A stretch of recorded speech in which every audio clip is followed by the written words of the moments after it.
Ready or not, here we come. You can't hide. Gonna find you infidels and take it slowly. It's a big heater kickoff this morning. We got to send some love out to our guests from the Conspiracy Horsemen last night, infidels.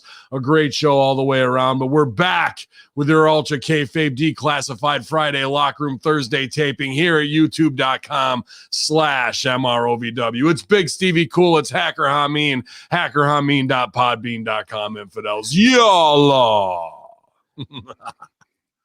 Yeah, man.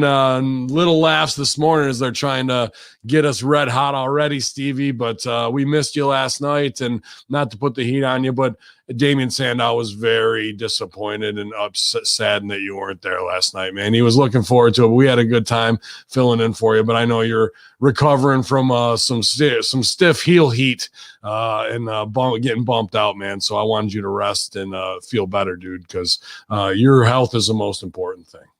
I'm getting more of a headache from these script rewrites I keep getting for these live reads, which we'll have later on today. Gotta really just bow down to my overlords, my sponsored overlords. Yeah. We'll get it out of the way. We got 4 live reads, and I think it's another example of how I couldn't function in today's wrestling business, or even in Hollywood or anywhere where I'm told, stand here, say this exact thing, say this exact thing.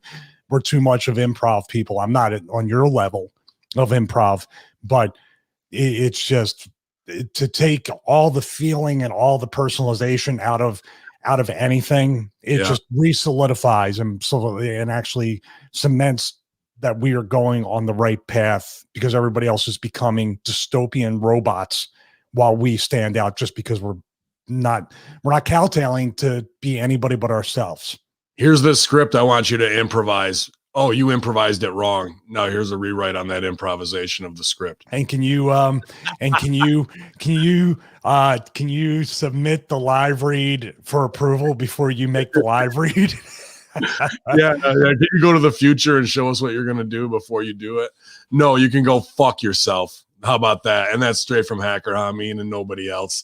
But if you're an infidel who's not an artist, who thinks that you can direct them because you haven't accomplished much in your life, well, you're about to get a $5 face slap of reality, because it doesn't matter. We'll bury ourselves in the business that has already tried to bury us many times over, infidels, but it's black market creative. We're back. The hidden hand that you don't see that has always got an influence, even over those who don't want it. The true influencers behind the scene, Hacker Hamin, Stevie Cool. And I want to give a shout out to a company that is awesome, who's got a guy in position who is like, bro, you do you. I love the shows, and I know you're going to make the most out of it. That's Jason at Rode, the Rodecaster Pro that's been sent to myself, for Stevie hooking me up. Russo's got it, Billy Ray Valentine, and now Big Ray got his yesterday, and MSG should be hitting Colorado today, hopefully, man. So I know there's a bunch of people out there already who are podcasters, who are listening to us, who are interested in it. I'm going to hit Jason up today to try and see if I can get any further discount on an already incredibly priced product, probably the best piece of gear I've ever used in digital production in my 25 years, and at a price point that's worth 100 times more than what they're charging for it. So shout out to everybody at Rode and all the awesome products they're making, from microphones. You guys know their brand has been around for years and years supporting the music industry, and now you can get pro gear right at home, under $1,000, under just over $500, $600 for a Rodecaster Pro. Ding dong. And I got to see if I have the script here for it. Oh no, there's no script for that.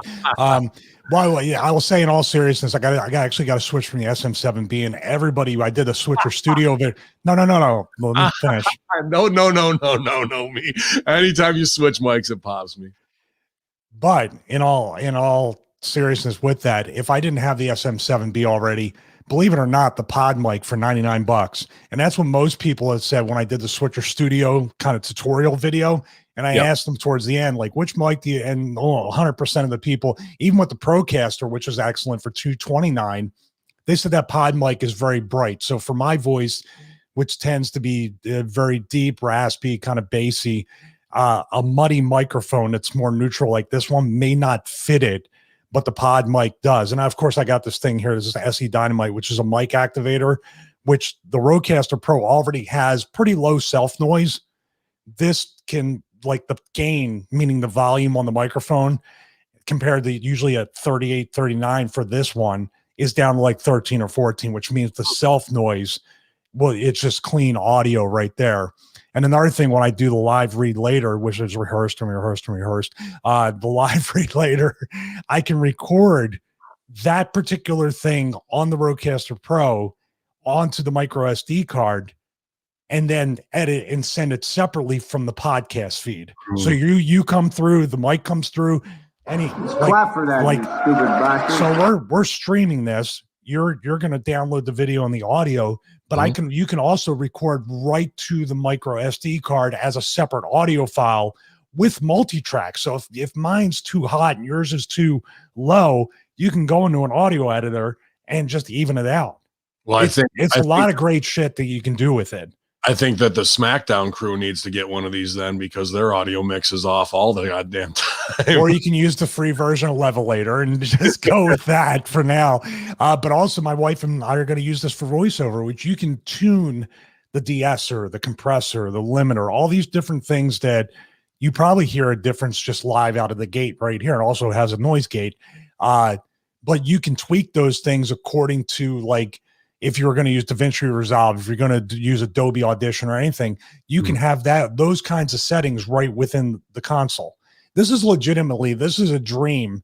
And I know we're kind of waxing poetic about this thing, but if you've ever tried to, like, we have a podcast. So, you know what we're trying to do? We're trying to have a radio show like the Rush Limbaughs, like the anybody else who's ever had a radio show, whether it be for music, whether it be for talk. This has everything, those big consoles, if you've ever been in the radio station, it has everything built into it. Yeah, what they've compressed into 4 tracks, plus the USB, plus the Bluetooth and another device, along with the sampler pad to work with the software. It's unsurpassed. I've been in this game for 25 years. I've seen since the beige iMac G3s. Okay. Like that's where I started, some 96 shit. So to see all of that and to go through sound engineering to see this compressed into such a piece, legit, this is a $6,000 piece of equipment that's $600. And if you can't get your money's worth out of it within the first month, then the heat's on you, because this thing is awesome, dude. We haven't either. No. Because the element of taking phone calls and theoretically having 2 different callers, because you can use Bluetooth and hardwired and running through Google Voice on your phone. We haven't done that. I haven't really maximized the power of the sound pads. And then the ultimate thing is to have all the horsemen, or have as many people live and in person, now hooking all the microphones up, and now everybody's got clean sound going through there. So, and if you're a DJ with these sound pads, bro, to do transitions, if you had your turntables hooked up, or even 2 laptops to go back and forth, and you had you get 24 banks, and I don't even know how long each it's bank. Infinite, actually, I think. And then you can do it according to shows too. So I haven't even touched that. So we do the Little Horseman, we do the Locker Room. It's 2 separate shows, so completely independent banks of each other. So if we have, rehearsed live reads that we can play on demand, we're going to beat that one to death, huh? It's all good. Get your heat. Oh man, but it's good to see you, buddy. We missed you last night. I didn't think Aaron would recognize I was gone. Oh, dude, he was very saddened that you weren't there. I'll send him a message. Okay, great. And he needs it today. You guys, please drop some messages of love. If you were in the chat last night, 78 live here at youtube.com/RMROVW, but a great show on Freemasonry and from Aaron Haddad, aka Damian Sandow, Aaron the Idol Stevens, whatever you want to refer to him as, man. A great guest. And also partnering up with Hamin Media Group, our own Colin Wysong and his co-host April Hunter for patreon.com/The A Show, where the first 2 episodes are free already. So if you enjoyed last night, there's just more great content there, and they wanted to give value out of the gate to show everyone the high level talk they're doing and the fun they're having there. But so again, patreon.com/The A Show. But we're here. We might as well not ignore it. Last night, pretty much right after he probably got off air with us, the news broke that tragic loss of Josephus, and that was his Mongrovian karate master on NWA, who passed last night from an undiagnosed medical issue. Several wrestlers from across promotions took to social media to pay tributes to the question mark. A great bit once again that Aaron Stevens can take anything that's given to him and get gold out of it, and then to have a supporting player manager who's doing a silent role, just grunting, and it's one of the most entertaining things in wrestling because they're playing to a reality of wrestle crap that is tongue-in-cheek, but they're playing it real. Just a brilliant performance, and I'm glad he got to do some fun stuff that way. But we're thinking about Idol Stevens.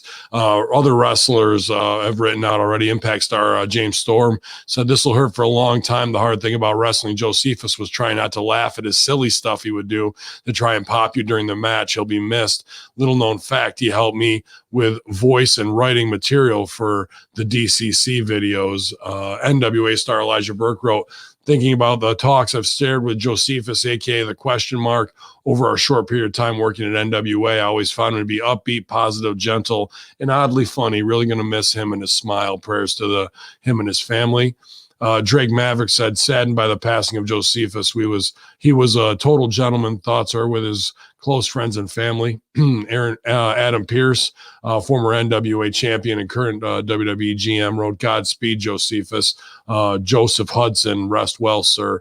And Rebel also puts in her condolences. Rest in power, Josephus. You were one of the sweetest, supportive guys, and I'll remember you this way always. So, yeah, man, a guy who is one of those dudes in the locker room that I think everybody gets along with. Fans may not know his body of work. There's plenty more people checking in. And Aaron Stevens wrote a great piece today on how he feels this morning. Right in, must have got off air pretty much and found out about it from hanging with us last night. So a roller coaster of emotions for him, I'm sure, this morning. But undisclosed medical, I'm not too worried about going into it, man. But another loss at a young age in our industry. Yeah, I can't say anything else except rest in peace. I see that he's survived by a young son. So, that's what you got to really think about. And going forward, making sure, just like with Brody Lee, making sure the family is okay after he's gone and doing everything. Right. You can support them. Yeah, man, for sure. And, to everybody out there hurting, just the way it goes, got to remember all those good times, man. It sounds like he popped the boys plenty and was a guy maybe like myself and others who have a hand in helping out his friends to be the best that they can be without asking for anything in return. So rest in peace, brother. Big 10 count for you, I'm sure, man. So what else we go down last night before we get to headlines, man? The Freemason talk, he gave us as much as he could. I didn't want to catch him in like any aha moments. We were just busting balls how we usually do, but kind of dispelling the mysticism and satanic Crowleyism of Freemasonry to shine the light that it's more about philanthropy and serving your community than it is anything else at the Blue Lodge anyway. Not that Aaron's the deepest on the other end of secret society through generations, but it was interesting, man. And it was actually Rob Conway's dad who got him hooked up. I should have gone in and said, is Conway a brother too? I don't know if he wanted to stooge that off or not. So I kind of laid off it, man. But we've referenced him plenty, and it was a good enough and open conversation without trying to put him in a place where he's going to have to deal with the grandmasters and all that, Well, let me ask you this. Do you think, since you're talking about the Blue Lodge, which is in Kentucky, is this an example of maybe much like with NASA with the moon landings and stuff, people say that there's compartmentalization? Though on their level, they're truly doing all the charity work and doing everything you can. And Aaron doesn't strike me as somebody that is hiding a deep, dark secret of stuff that, he doesn't talk much about the wrestling, but, he would definitely give little answers on how he was buried for no good reason, and he got himself over and was buried again. I can't see Aaron, with the way I know the guy over the years, being quiet, not quiet, but not just saying, oh, well, that's the way it is, and being able to take it. You know what I mean? He would either not associate himself with those people anymore, quietly separate himself, or we would know he was saying something, coded messages and stuff like that. Well, I asked him flat out if Vince was a Mason, and his was no right away. But then he must hate Masons then. He doesn't watch the product, because it's trash. But I broke down the 33 thing for him on there. We talked a fair amount of numbers, and that was not the blow off, but you can get whatever you want numerology wise if you're looking to justify it hard enough. I forgot to bring up though that Shaq, a Prince Hall Mason, 33rd degree, is fighting on 3-3. Yeah, I thought that'd be the first thing you would say. I mean, that's the biggest. Yeah, that I just got away from me in the conversation. What we tend to do, and it's something we all need to work on too, as conspiracy guys, we do our best. I think we do better than most people, is trying not to give the answer you believe within the question you're asking somebody. You see what I mean? The setup for it, you're almost trying to get him for confirmation bias. So you're trying to get you to be right about the question you're about to ask. And with that, I mean, you have to go off of what he says to some degree, but at the same time, it's a secret society. He couldn't get into the Masons without Rob Conway's dad, like basically vouching for him and being the person that, hey, this is your boy. Anything he does wrong, you're responsible for. So you really do put your reputation on the line. Now, here's an interesting conspiracy theory that I might have asked if I was there. Do you think Vince buried you because the Masons had turned him down at one point? We put it over of like, he's like, no, if he was, wouldn't I'd probably be champ still. So, there's the other theory right there. Yeah. Well, I kept going down the line of a couple things, and I pulled him back across to like, oh, okay, maybe something is going on with the Firefly Funhouse imagery, with the Saturnalia stuff, with cremation of care ceremonies, and along with that. So a great episode, and we thank him for being as open as he could about a secret society. We've referenced him enough the last 3 years, and now he's there talking about being a 32nd degree keeper of the Scottish Rite. So interesting conversation, and the chat room was buzzing last night, man. I have an interesting question. I don't know if it was answered. I'm going to go back and listen. Did anyone ask him, what do you need to do to get up to 33rd? Since he's 32nd, what do you need to do to get to that point? No, we didn't. See, this is where we missed you, buddy, but I know you weren't feeling too well. So definitely maybe we'll have him back on here on the locker room with us, when to talk Josephus and to talk these follow-ups and maybe wrestling in that crossover. Maybe he's in it and he doesn't even know around him. He's so close to it inside the Freemason bubble that he doesn't see that he's actually being used. But he says, he's only 1 degree away from the 33rd. But then on YouTube, there's a guy, old white guy with white hair and beard, who claims to be a 90th degree Mason. So we did go through some of the ritualistic stuff and question along those lines and the history of it all, as it ties to the Knights Templar in Oak Island, which he says is absolutely real, and that everything that on Oak Island should be respected. Oh, so he's a coin collector. I made that part up. I know. I heard. I was listening in the very beginning when you brought up Oak Island. I shut it off. Oh, well, you didn't need to hear anything else. And my wife, he brought up Oak Island. I'm like, yeah. After that. Oh shit, man. But we've been having a good time. Russo brand this week, Master Shoot Theater, doing the Monster Mash was a lot of fun.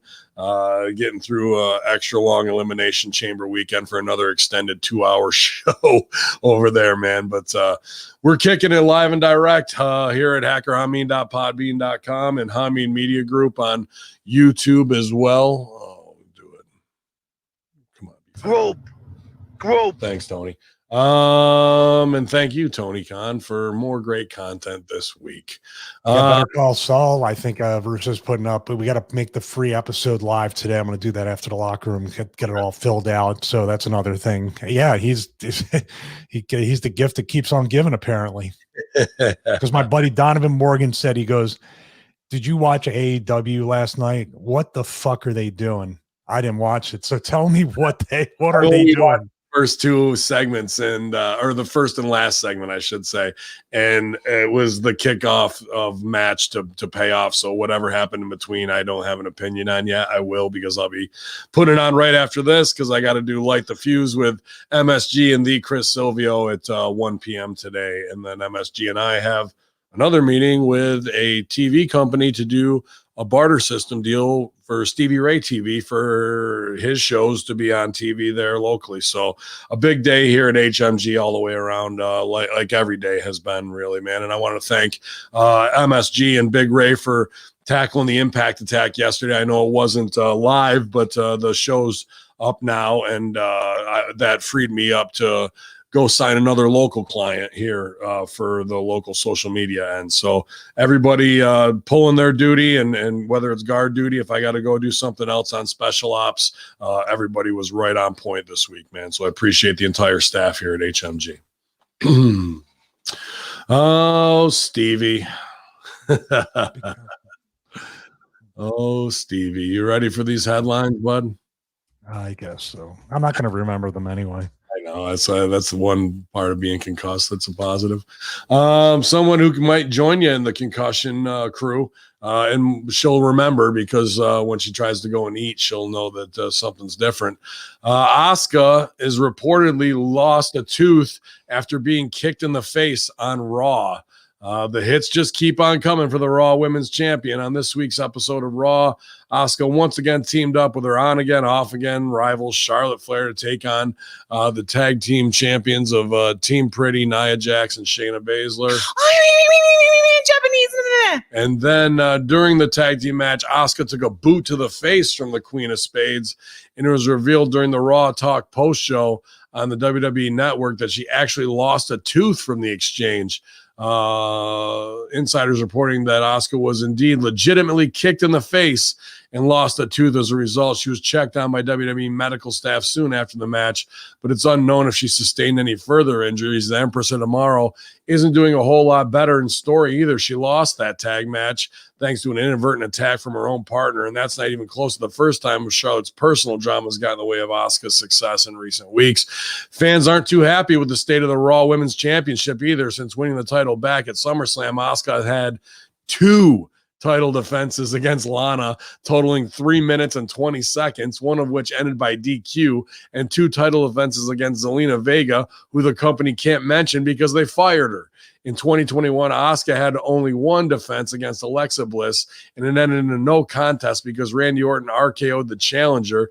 She was scheduled to defend the Raw Women's title against Lacey Evans at the Elimination Chamber, but Evans got pregnant, and WWE never found a replacement for this match. So that is the state of Asuka.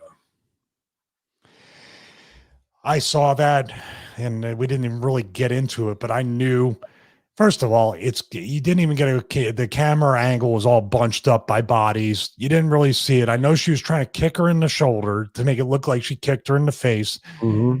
Then when Asuka got up and put on the sloppiest choke out hold, because she was out on her feet legitimately, I could tell by the way she was selling. Mm-hmm. There's just no excuse for it. There's no excuse. You're better off just breaking up the pin with the double axe. Hey, anytime someone's head's down, you don't go for something they don't see is coming. It's kind of like hitting somebody from behind. You don't hit them in legitimately in the back of the head with their back turned, or chair shots to the back of the head, or what was the one? Oh, the dive where someone has their back to you. I've heard that story. It's like, what are you doing just to make it look different? These two, both of these girls, Shayna Baszler and Nia Jax, if they're nice enough girls, that's whatever. They are regressing as workers. They are getting worse with each and every week. They're not improving. To some degree, is that laziness? Why did you put the belts on them? Then they're content. Then they're trying to do all this goofy shit. First of all, she kicked her in the face for real. Then Nia follows up with the shittiest leg drop ever, which is now a finish. Like, that's not the most, I can keep going on and on forever, but let's not call it a leg. Let's call it, she sat down on her. That's all she did. But side of beef. And all joking aside, these are the people, even back when I was with the company, the Heidenreichs and the other people that were the terrible workers, just keep getting pushed and hurting more people. These two are the champions, right? Mhm. That's how memorable it's not. I can't even remember if they're the champions. They keep pushing them, putting them on TV and putting them over when they should be. That's awesome. I like that. They should be punishing them by taking the belts off them, by limiting their TV time, by not letting them have matches, giving them a few weeks off and making them train at the performance center. Mhm. And if you hurt somebody, you go back for double the time. So stop hurting people, which will limit your moves very, very quickly. If I it, just can't say enough about these people. right? This one, it wasn't the big ham hock drop. It's fucking Frankenberry hitting you with the stiff kick. The stiff kick that you weren't looking at, that you completely trusted somebody, once again, that's not very good to begin with and is getting worse with each passing week. You know, I can't imagine if there was house shows, somebody would die. Oh, because now you're talking about 4 shows a week working like this. And put the heat on the women's revolution of we have to work like the men. We have to do what they do. No, you don't. You're a feature on the show. People want sexy. They want eye candy. Leave wrestling. Like we see women's fights. We don't want, unless you're going to go get color like they're doing in UFC, you're not going to do anything real unless it's like this. And then it exposes you as a shitty worker. So if you want to do real, go fucking back and get out of the ring. Shayna Baszler. What is she drawing? You know? Well, here's the thing too, that, you know, for anybody, because we've been accused of caring a little bit too much from other members of the brand and other people out there about this is the kind of shit that needs to be regulated, as you would say. You got to care about this stuff. And for anybody, like, I know that I've had certain people reach out, be like, man, you can't be saying this kind of stuff, because what if you're in a locker room with these people and you'll have heat? I go, I don't get, I can have heat with people that hurt people. Yeah, Fuck you. I'm not the one kicking people in the face, being I'm gonna have heat with somebody that can't work because I say they can't work and they hurt people. What are they gonna do then? Try to go in the ring and hurt me? Oh, you've proved my point wrong. Sorry. Yeah, these get out of jail free cards because of people's paranoia because they're in the biz. Well, you shouldn't be in the biz, Briz, because you can't do it. Just because somebody let you in because you were a UFC lock and you got over it at OVW, NXT, the training center, which they call a third brand, that don't mean you're ready for this shit. That don't mean you're ready to go out there and be the best of the best. They got you gassed up and hyped up. And then when it's time to deliver, time and time again, you and fucking the big moose hurt the rest of the roster because you don't give a shit about getting better at this stuff. And you're over already. And I know it was accidental with Asuka, but let's point out the fact that Nia Jax has been planning people with that power bomb for weeks. The girls she thinks she can do it to, but Charlotte, nice and easy, put her down. Mm-hmm. You're a fucking bully. That's what you are. You pick and choose your spots. And if you don't do it it's subconscious if you're not doing it on purpose, because Charlotte, in your mark mind, is a bigger star, so you need to take care of her. Yeah, I've been around these personalities to know spot pickers and people do. I was just on a Hollywood set and saw the spot pickers treating not knowing that I've been in the business for 30 years and been on TV and treating me like a piece of shit stunt guy, right? Like a lower level nobody. And I'm just sitting there going, I was at 7 WrestleManias. I don't have shit to prove to you. Like, you know what I mean? Hit her, or she's taking orders from somebody to do those big, I don't give a shit, slop-tastic fucking power bombs. But then when the order doesn't come on Charlotte, it's pillow soft. I don't believe it's that. I don't think they're putting hits out. I don't think they're putting, I think the line of things, one thing, like, make her life miserable because we want her to quit, or you put her in spots. I don't think they trust the talent enough because the talent would tweet each other about it. The talent can't keep their mouths shut. They wouldn't, if they knew about the Damian Sandow 32nd degree Mason secrets, they would be on Twitter in 5 minutes. Yeah, good point in the chat. Who said that the Society Review said they have 266 wrestlers under contract. Do you know what the death knell for WCW was? 130, 150. You have almost double what WCW had when they really started to hemorrhage money and lose the war, because they became too content. They thought they were collecting the most toys and that would be enough. And I think WWE is doing the same thing. I was going to go to a Lana story, but we were right on it right here. So I'll hit this, take it right back to you. WWE officially announces new performance center class, including 18 signees, bro. WWE announced on Wednesday its largest class of performance center recruits to date with 18 new signees. Most of the names were included in the previous reports, which include Eli Drake, Taya Valkyrie, Parker Boudreaux, Bronson Reichsteiner, among others. WWE noticed its largest group of women to be signed since at once with 10. However, only 8 are listed. Sari is Saree. Is rumored to be one who has not yet reported to Orlando. She'll be saying sorry after she kicks you in the face, Steph. Bronson Reichsteiner is Rick Steiner's kid. Kira Megan Forrester, better known as Taya Valkyrie. Sean Ricker is now L.A. Knight. Yeah. And then the rest of them are indie workers from Evolve or what have you, or just people that they've signed out of the gate that will not pay off whatsoever. Whether you're the football player, you're the whoever, the wrestler, maybe from college might, but look how well that's working out for Shorty G. Pretty much out of this list of 18 that they've signed, 3 of them have any potential for money written on them. That being Eli Drake, Taya Valkyrie, and Reichsteiner, because the rest of them are unknown. They'll be in NXT for the next 3 years.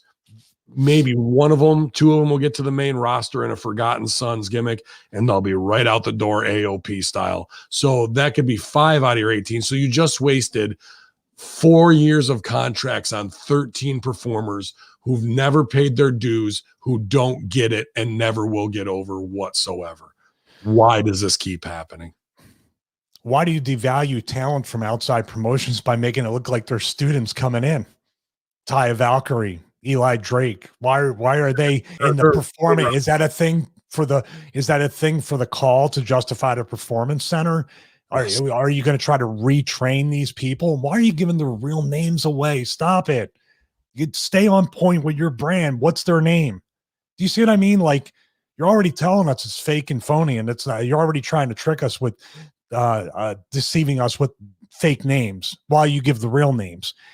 What if they announce the Ultimate Warrior's coming to WWF TV, but hey, Jim Hellwight's going to come, and when he's there, make sure to see him as the Ultimate Warrior. And you're like, well, okay, right? You're automatically disconnecting from the fantasy of what we're supposed to look at as characters. It's just unreal because, the last signings is when a couple guys I know got signed too from indies up north, but now here's 18 more, and they're supposed to jump ahead of them or whatever's going on. I don't want to mention names of bring heat down on them, but when you see another 20 people show up and you're all just doing squats together and high spot drill every day to learn to work. Like, all this is to break, especially with these name talents like a Taya or a Eli Drake, it's to break you down, to be humble, to say you will bend your will to this, instead of going, Taya Valkyrie is TV ready to show up on SmackDown, beat the shit out of Charlotte, and have some real heat right out of the gate.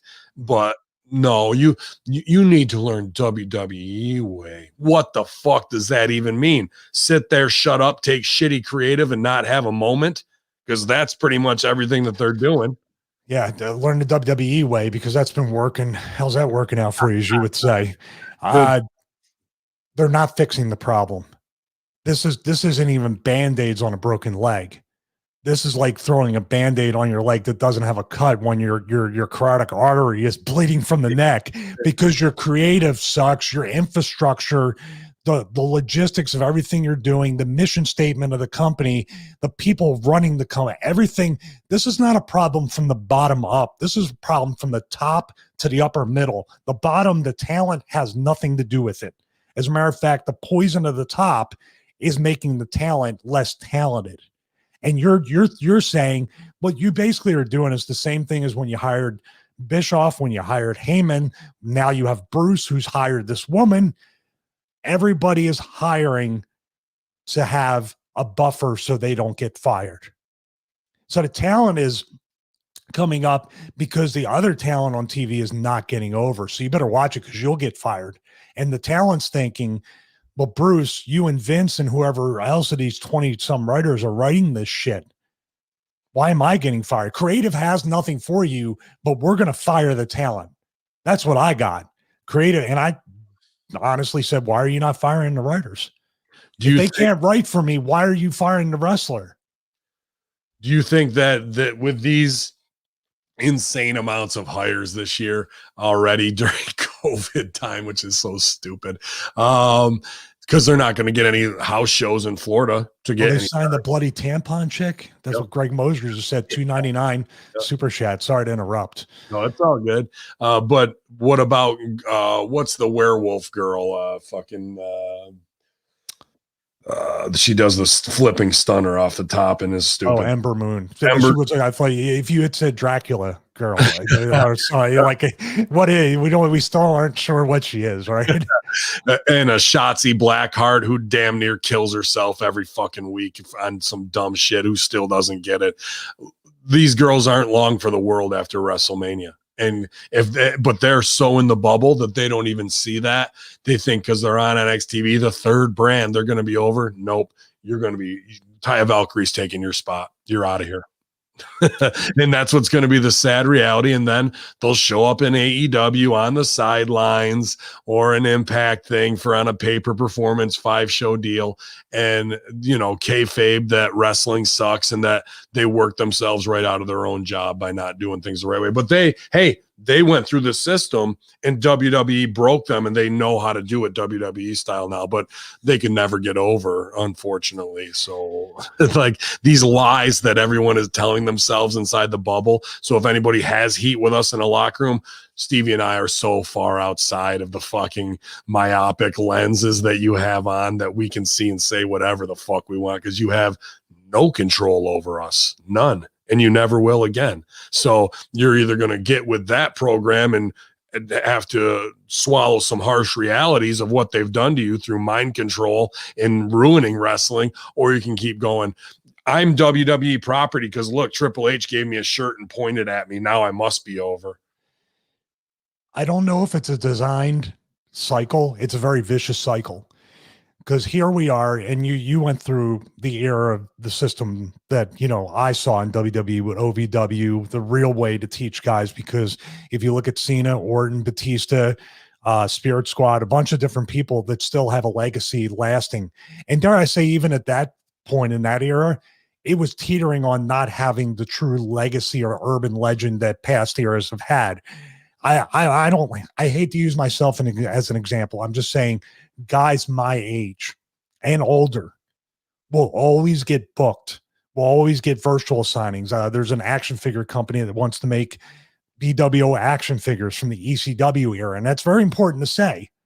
The 24-year anniversary yesterday of the BWO and ECW on the episode of Raw.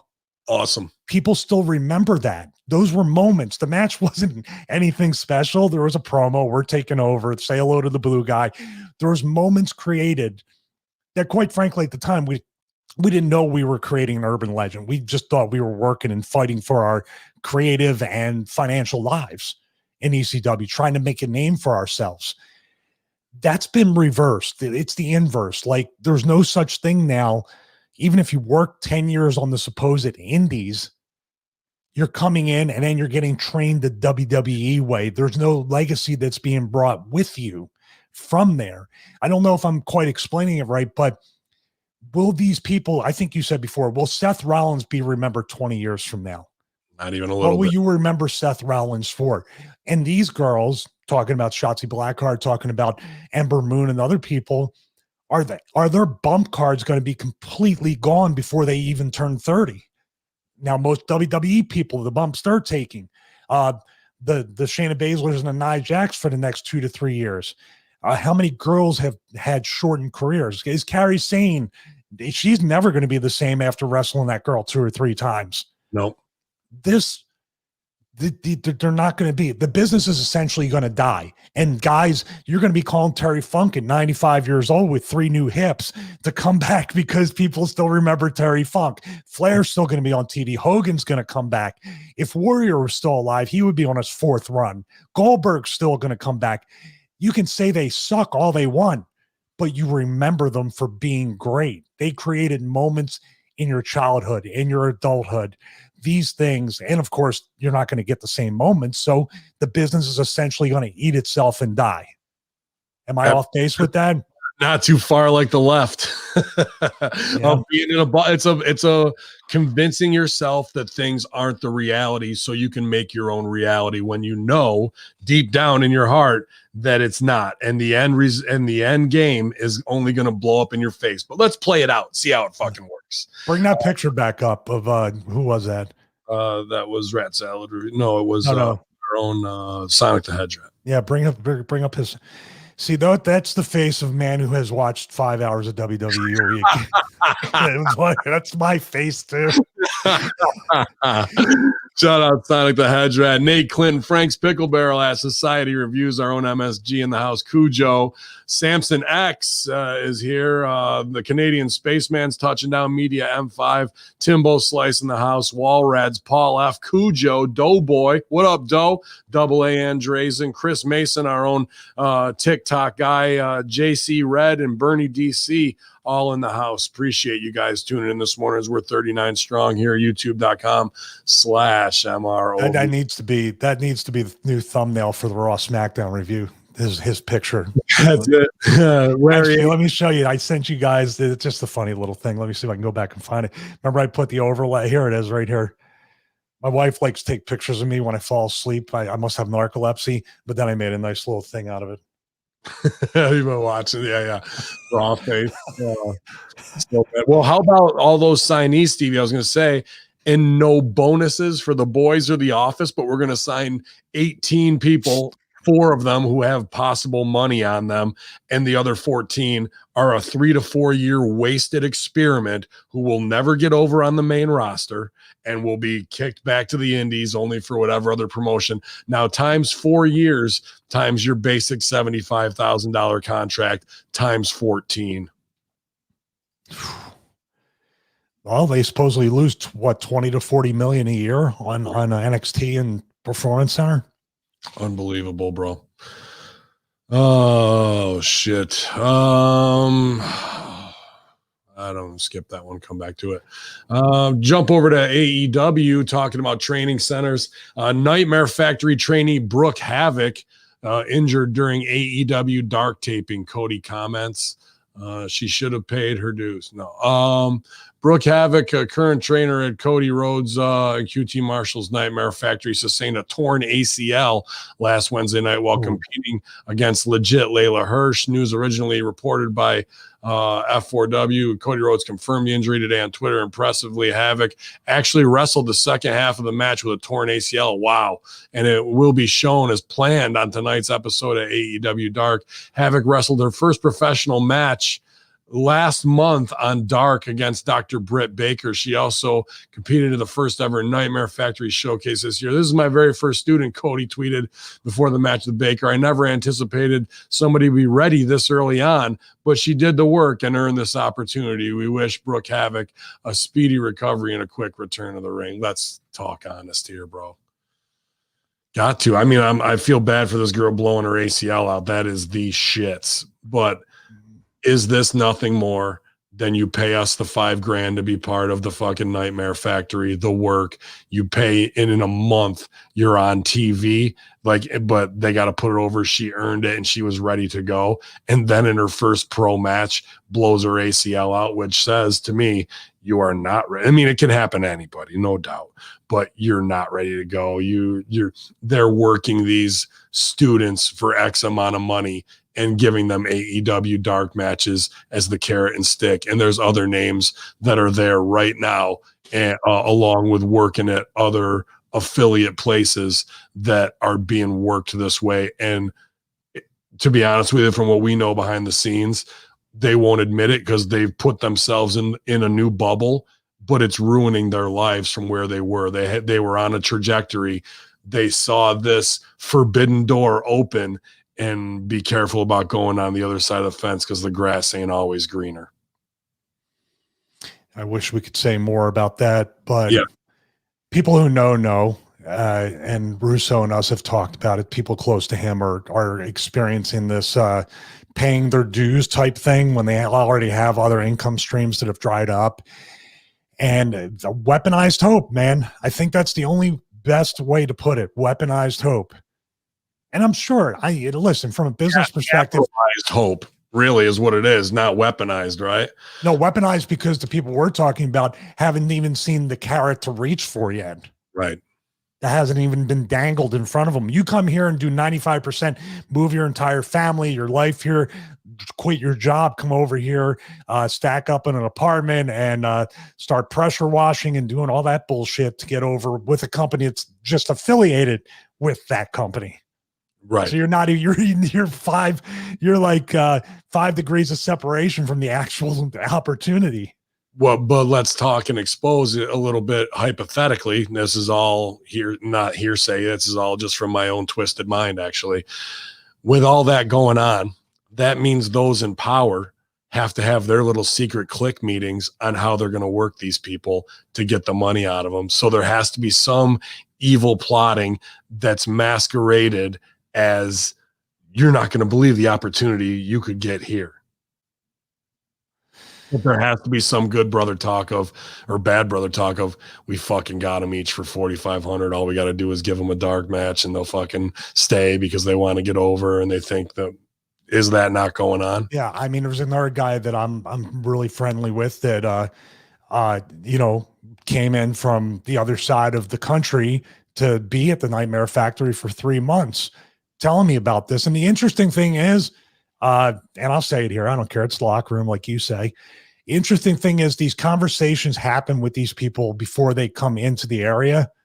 Then for whatever reason, after they get here, they're completely radio silent with me. Isn't that strange? That is strange. Because I'm a terrible person, right? Or it's guilt. You know what? If you're gonna be told, if you're that weak-minded and you're in the bubble, that somebody tells you like you're in grade school cafeteria and not even high school, don't talk to that guy.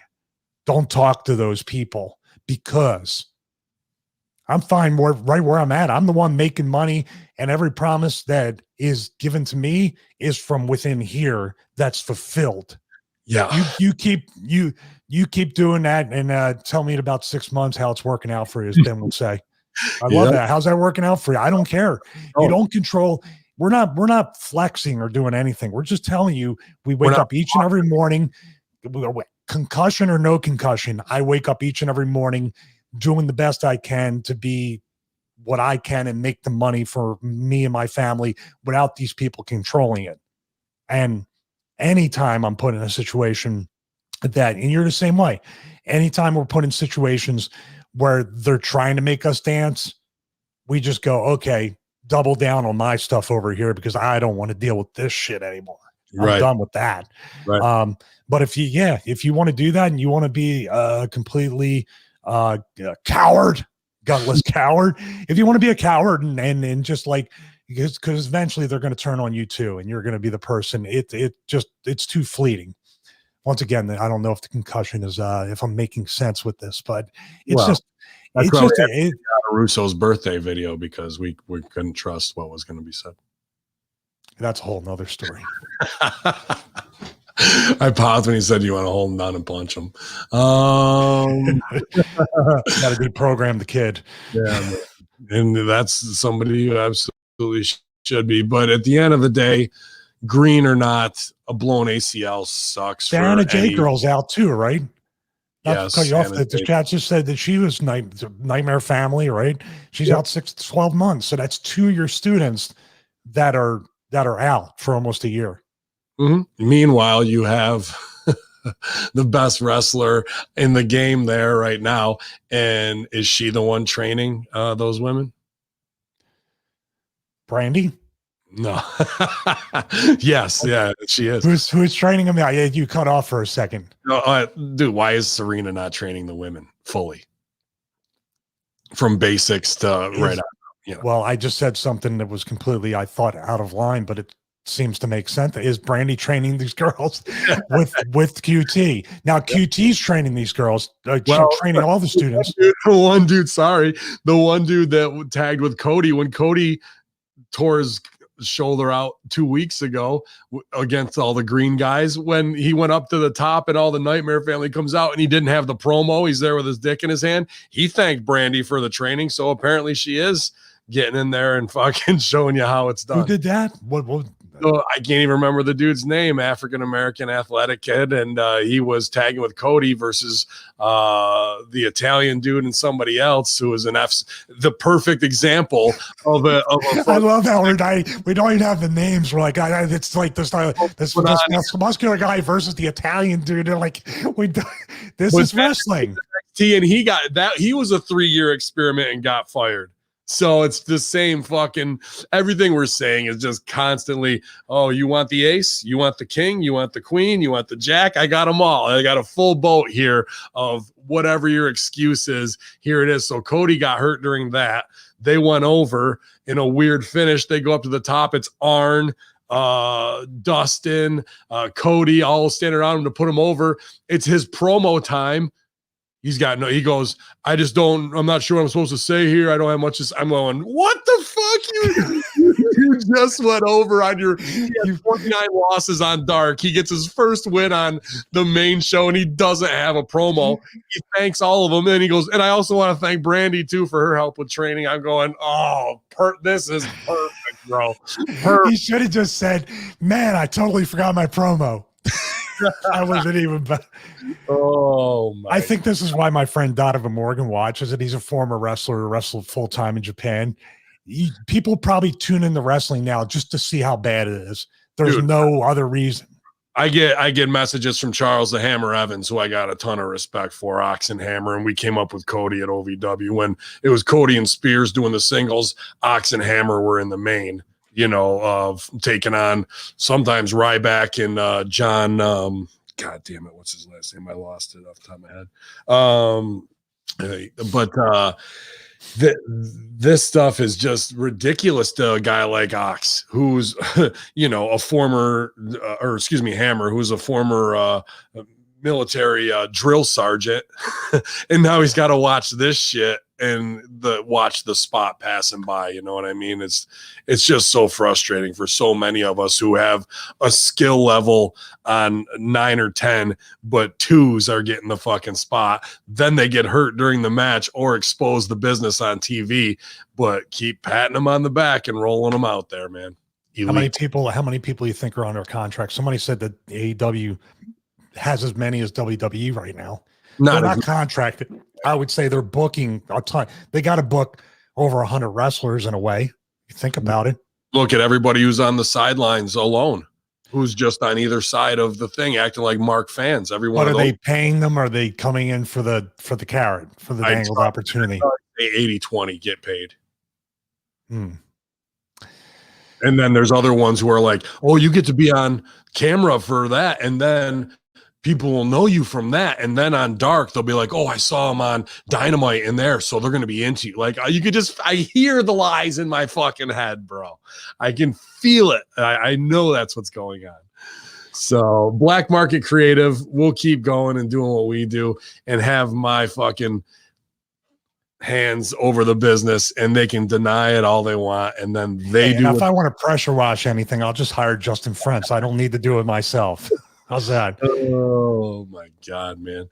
Let's see here. Ben, they'd have to blow through 10 guys for what they'd have to pay. Well, I'm sure they've blown 10 guys. But yeah, man, why wouldn't, if NFL guys are getting this exorbitant amount of money for being a franchise player, I'm no longer devaluing myself to come in as a limp in $100,000 player. I am a $750,000 mind. And that's not me trying to be egotistical. That's me seeing what they're doing. And Stevie and I can punch up your show in 20 minutes, rewrite the entire thing so it fucking makes sense. But you still want to keep hiring 16, 17 fucking $100,000 assholes who have no idea. So you spent 1.6 million when you could have spent half and gotten it all right the first fucking time. But you keep doing what you're doing. See how it works out.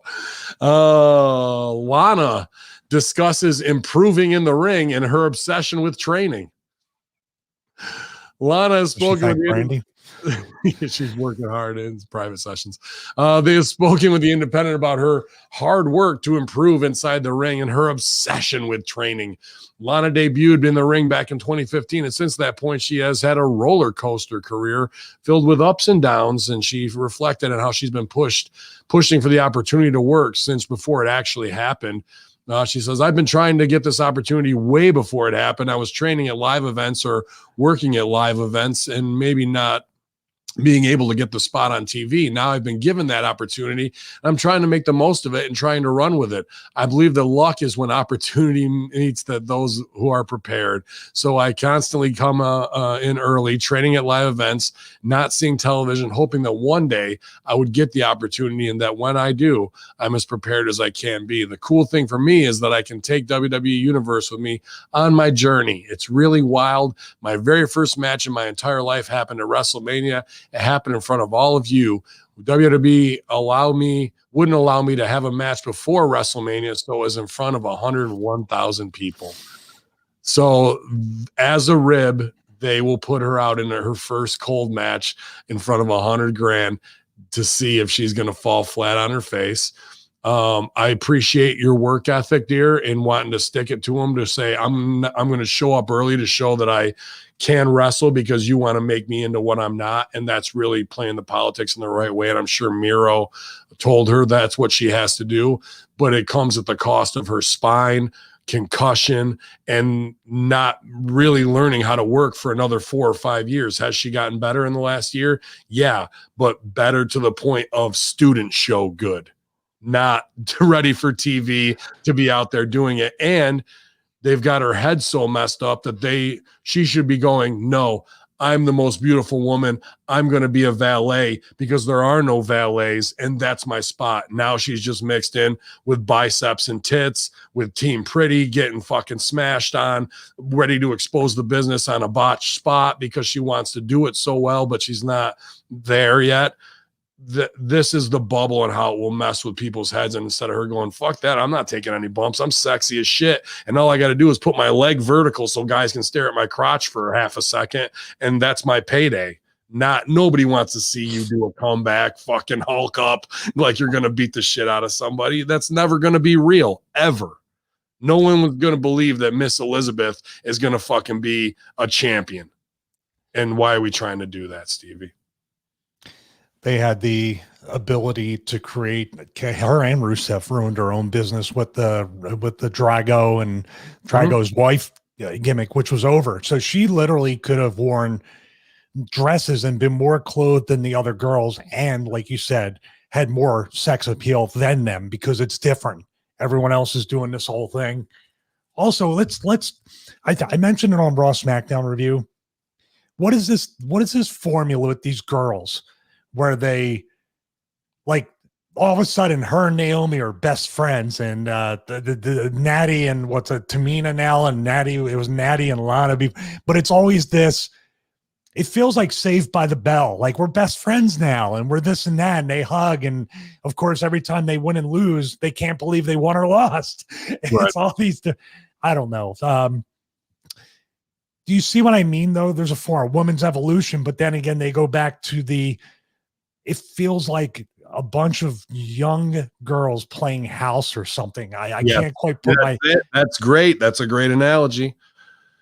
It just feels so phony, bro. It's phony. And yeah, don't get pulled into the whole thing like we did the Red Badge of Courage, where you're like, I got to take bumps and be a worker and wrestle to succeed in this. But no, now it's the opposite. You got to get over. I think I said that there's a few independent guys that were there when I did the stunts. And they said, what can we do to really get over in WWE? What can we do to get noticed? What we can do? I said, you know what you can do? Get over here. You're not going to get over in wrestling by being a wrestler anymore. To truly be over, get paid, work part-time, you have to get over somewhere else. Football, baseball, basketball, Hollywood, TV, movies, anything. Podcast. You come into WWE as something else, and they're going to pay you, and you're going to have a good schedule, and they're going to treat you with respect. That's how Bad Bunny did it. He listened, and look where he is now. So take 25 grand and you know what to do with it, and then you can be Bad Bunny. Canadian Spaceman Pop Me says, I thought Young Rock was supposed to be a funny show. Somebody lied. Well, welcome to the propaganda push to the Nancy Browns for the 85% for his presidential run. But this goes in conversation we had about other shows that are greenlit with shitty writing. You can talk about the Big Show's show on Netflix that was just a complete abortion, and now here we are with The Rock doing it with a push, and other shows that you've read. What's the is it just him sitting down for an interview and he recalls something and that becomes the episode? Is that literally what it is? But it's not even, it's like the levels of his, I haven't watched it yet, but from what it was explained to me is they not only do they not take you, like on the Wonder Years, we start with Kevin Arnold at like age 10 and we go all the way through high school, right? Then we go on that ride through 8 years. Here they go, here he is at 10, here he is at 14, here he is at 18, all in one episode. Oh, wow. So how many episodes is there? One? And then Rock sits there and gives a monologue as Rock now. So it's just all time dash history of his life to pack it in, as opposed to writing a character or hero story arc the way it should be to follow it on there. This is his project. This is his production company. And this is something he wanted to put out there. So this necessarily isn't even a moneymaker or a rating straw. It's just something that they placated him, I would assume. Like, I'll do this movie if you let me do this thing. That's usually the way it is. You exchange, like, I'll do your shitty Tooth Fairy movie or whatever it is, and you let me have this TV show. And meanwhile, the show that's written well, Glow, gets shit canned. Yeah. You know, we've just got, and we've been shot down for pilot upon pilot, but it's fucking, this is the fourth show that's greenlit that's got a writing level of Raw. That's how bad it is. You know, there's more of those shows to come. Trust me. That's why I didn't watch Stooge. But Lana, I mean, you're now going to become grizzled, in pain for no reason at all, when you could have stayed sexy, shown the ass, and not had to take any bumps. What they did was ruin your mind to say, this is what you need to do to prove it to us, instead of you saying, no, here's where my money is, right around me this way. And now you're in the ring, and now your sexiness appeal is gone, and your wrestling appeal will never be there, because there's just too many botches and too many cells that don't look real, and that you're trying to be a wrestler because they told you that was the way to go. Should have stuck to your guns, and now you're bland on both ends, unfortunately. Paul Hamin, you might have heard of him, Stevie. He calls BS on a radio personality's ECW story. Heyman has refuted a story from radio personality Craig Carton, who claimed he was originally supposed to portray the character of Joey Styles and serve as the announcer for ECW. He says, I was once offered a job in wrestling when I worked in Philly. Carton said on the Carton and Roberts show on Wednesday, I don't even know the name of the company. It was in the mid-90s. I was going to be Joey Styles. Carton said he thought he didn't know much about ECW. He could never forget the name Joey Styles since it was a cool name. He continued, I was on WIP radio in Philly, and someone came to me in ECW and said, we'd love you to be our ringside announcer, and it's going to be the name Joey Styles. My schedule didn't allow it or something. I don't remember being against it because I wasn't making much money. I don't remember why I didn't take up the job, but I was going to be Joey Styles, and I'll never forget that because it was such a cool name. Heyman, in response, wrote that Joseph Bonsignor went by the moniker of Joey Styles even before Heyman hired him to be ECW's announcer in 93. He says, sorry, Craig Carton Live, I'm calling bullshit on this one. Hashtag Joe Bonsignor was at Joey Styles even before I hired him in 93. In 94, we needed a replacement that summer. There are a few considerations. None of them were to be named Joey Styles. hashtag ECW. Any recollection of that, Stevie, at all? Or I mean, there's nothing. I don't remember anything about this guy or any of that other stuff. And Joey Styles was Joey Styles because Joey Styles started out as a color commentator, not a single person thing. I think he came in sort. He wasn't what the Joey Styles when he became the one man commentary guy or commentary booth. No, Joey Styles he was Joe Bonsignor, but he was also Joey Styles doing interviews and other things before. I'm talking about 93, 94. He was doing that. And by the way, who's this guy who's got a radio show? How did these people get radio shows? Why can't we have the Ben and Stevie show in the morning or something? Yeah. What happened here? What happened? I say fuck too much. I buried us both. Sorry, buddy. Give me XM. Serious? I mean, it's fine. Yeah, well, I mean, I don't remember this. That's us getting a call on there and getting to the right person to make it happen so we can get an opportunity for a pilot episode that will then be shot down. So it'll be good. Yeah, I never heard of this guy. He could have had some inside track on maybe being a part of the crew or not a replacement for Joey, but maybe a replacement for there's a guy called Six Pack something who was the color commentator. It was so early 90s indie TV stuff, you know what I mean? Where did you ever hear of Craig manager with the turban and the Grand Wizard sunglasses was the commentary. I'm just saying it was so cheesy and campy, but this guy I never heard of him before, and especially to say we have a name Joey Styles and we're looking for a guy the wrestling didn't work that way. You know, I just had Stevie Richards because I was Steve Richards because my middle name was Steve and I picked a real last name. And then they just asked me, what's your name, kid? And I thought that was my wrestling name. And that's how it goes rather than, okay, you're going to get a porn star name. You're LA Knight. You're Dolph Ziggler. Like it didn't work that way back then. For them to create a character and try to find a guy was not. Joel Gertner wasn't even until the mid 90s. Like Joel Gertner was a kid hanging out and he was helping out and doing that and got an opportunity. Did you ever hear of Chris Carton in Philly on radio at all? Is that he and no one? That's what makes me really mad because like they won't give me a radio show in Philly. No, I don't know this guy. He may not be in Philly because it sounded like he was in Philly and they wanted him to do that. But when I was growing up in Philly, I never heard that name on the radio. Then I guess I was supposed to be Joey Styles too. Everybody was supposed to be Joey Styles. But there's only one Joey Styles. And, I just talked to him a few weeks ago. He's doing very well. And he's a big home gym enthusiast too. He watches the home gym stuff I do, but he had a home gym long before that. So it's good stuff. Joey deserves to have a spot. Joey would be a commentator that could just come right in and give instant credibility to your product. And that's somebody that AEW should have pursued along with JR. Maybe have Joey Styles on Dark, JR on Dynamite, because those guys lend big fight credibility. I would go after Mauro Ranallo for AEW. I was going to say Joey and Mauro, even though they're similar, would that work and be incredible?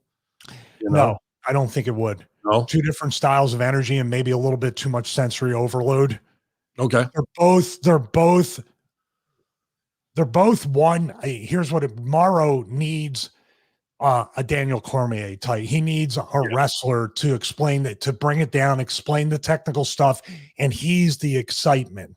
Joey's great by himself. Joey doesn't need anybody. It wouldn't be anybody but Joey. Mm-hmm. I'm obviously go back to Heenan and Gorilla, but for me, Joey Styles is my money, bro. Like that's, if I had a choice to listen to anybody, I like the banter back and forth between those other two, but that's a whole different ball of wax. Joey, unmatchable in skill as on the mic as a commentator, and I think underutilized by WWE fully. I'm in The Office; they got a lot out of him, But the thing with Joey too is he'll say, like JR's got those shit remarks now as talent is doing, he'll say stuff that a fan would say when something's not bad. Joey can be that sarcastic, cynical fan and get little digs in or do whatever, or bury the heels like he used to do with me. And then be like, how's this guy, like little things like me, the Clueless Putz thing, but more so little things like, how's this guy even get through life? Like, you know what I mean? Like shit like the people would think he would say, but he wouldn't. In WWE, it's like, there's the point. Now drive it home 8,000 times till we're tired of hearing it. Joey in passing will create these little things that make you pay attention and kind of accelerate the storyline and also emphasize the characters. And it's very Northeastern byline, get your shit in as a dig on somebody that other parts of the country don't have. So that was always the magic too, man. But man, it makes me want to watch that old ECW now just to watch. I'll get pissed at the matches, but I'll fucking just to hear the commentary, I'll pop. Somebody said something real quick in here, and I want your viewpoint. Do you think Morrow is too unreliable? I mean, maybe for UFC or fights because they're once every few months, but on a weekly episodic TV show, do you think he's too unreliable with the obvious issues he needs to deal with every day? I think he'd be very reliable if you didn't have to deal with shitbags fucking trying to trigger him. If you support him and make a fun environment that you let him do his shit and you don't produce him. So if he has some type of manic flare up or bipolar thing, he knows that that's the place he can go where people who trust and have his back are going to be able to pull him out of that, or that his friends there are going to see him and go, bro, you're like, maybe now's not the time that they need to see you like that, or what can I do to help you to change your mood so we can go away from the darkness, man? Because if you're there, and that's not how it is. In WWE, if you were to say that, then JBL comes over the top to fucking push it on you more and fucking test you, and then you don't know, and there's heat, and there's and then a guy who's already fragile like that, they break him for fun instead of going, this guy is like all genius. There's always madness with it. There's always some social retardation with anyone who's a great artist and performer. And that's why Morrow sticks out on one side. But if you don't have the supporting cast to help him through the tough times, or make sure there aren't tough times, and setting up a cast environment of support, I got your back, bro. You know what I mean? Like that's what, before we go on an improv show, we're all lined up in the hallway, tapping each other in the back. I got your back out there, bro. Don't worry about it. If you start to fall, I'm going to run in. I'm your safety net. How often do we say that in a wrestling locker room, in a group environment? Never. There's that guy there who showed a weakness. That's time to destroy him so we can feel better about ourselves. Yes, that's absolutely. The wrestling business. Absolutely, bud. And not even for a guy who's threatening your spot. That's a sickness. And is the JBL on Mauro Ranallo, like from him getting his ass fucking handed to him by Joey, he has some kind of fucking scar on him that he had to go back and thinks he, that can't let this happen again, or even he didn't learn the first time. Now we'll get over on him. Not even the same guy. Oh, some weird stuff yesterday with Mick Foley too. Again, he had tweeted about Big Show leaving for AEW, and we'll get to that story in a minute. But his phone auto-corrected, and he tagged some politician in Scotland, I believe, and then he issues an apology for it, in a nice Foley way, and she puts it over. I was happy to get all these new eyes on my campaign in Scotland, so kind of funny. But then he puts over Mick Foley on why he thinks Big Show left WWE for AEW. He says, wishing very best to my friend Paul White on the side with AEW. I'm guessing the big fella thought he had done all there was to do in WWE. Okay, check. Am I here? Slow, and then it just jumbled 10 words together. Sorry.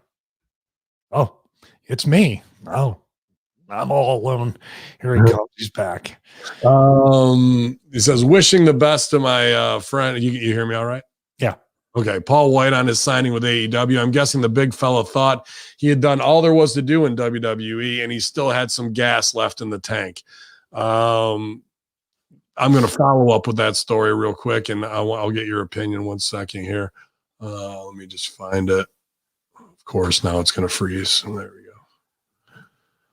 go. Backstage news on why Big Show left WWE as soon as Wrestle Stink page stops buffering. We'll be able to read that possibly. Also, shout out to Ryan K. Bowman, an associate of Hamin Media Group. I saw he just took a job at Wrestle Stink. I hope everything goes well for you there, and that past discretions don't raise their ugly head again to do bad business. But congrats, dude. I know you work hard to provide a lot of communities with great news. So I wanted to shout him out for all the hard work he's done. He used to own the gorilla position. I think he sold that. Let's see here. And I'm sure this is going to reload again as I try to vamp. Oh, these fucking websites, Stevie. But Big Show left WWE because he didn't feel respected in his last appearance there, which was the Randy Orton show when they switched out Orton, where they switched out McIntyre for Orton in the final with Goldberg there, because Orton was the one that had gone up and shit on all the guys there. But it's noted pro wrestling veteran Big Show reportedly left WWE after two sides were unable to agree on financial terms for a new contract. As noted earlier today, AEW's announced that the big wig of Paul White has signed a long-term contract to wrestle and be a commentator for the new AEW Dark Elevation series that premieres soon on YouTube. Insider reports that WWE and White failed to agree on terms for a new contract last month, just after it appeared on the Raw Legends Night on January 4th. It was noted that White was very open about his unhappiness with the contract situation. It appears the departure was finalized between WWE and White last week as the show was officially moved to the alumni roster on the 19th. But yeah, he was trending all night last night. And here comes, dude, there's WCW 101. Like, are we not like, how can TK fly this plane into the mountain any faster? By signing guys like the Big Show, who obviously is freak of nature, has all the credibility in the world, and is putting his time 10 times over. But off of this, to waste the money to bring, it's got to be a high price to bring him in. Not that Khan isn't a billionaire and can't afford to flush dollars all day long, but what is this really going to do for AEW, man? I just got to believe guys in the back are going, what? Well, I will say this. There's two sides to look at it. I know Paul pretty well, haven't spoken to him in a while, but in the locker room, you see this guy, and this is he's in great shape compared to what he was back then when I was there. You talk about a guy from day one that they came in because he was a WCW property, that they made this giant look small. They made this giant look beatable. They made this giant look vulnerable. This should have been the next Andre the Giant, but with an ability to communicate, because he's going to do great on commentary.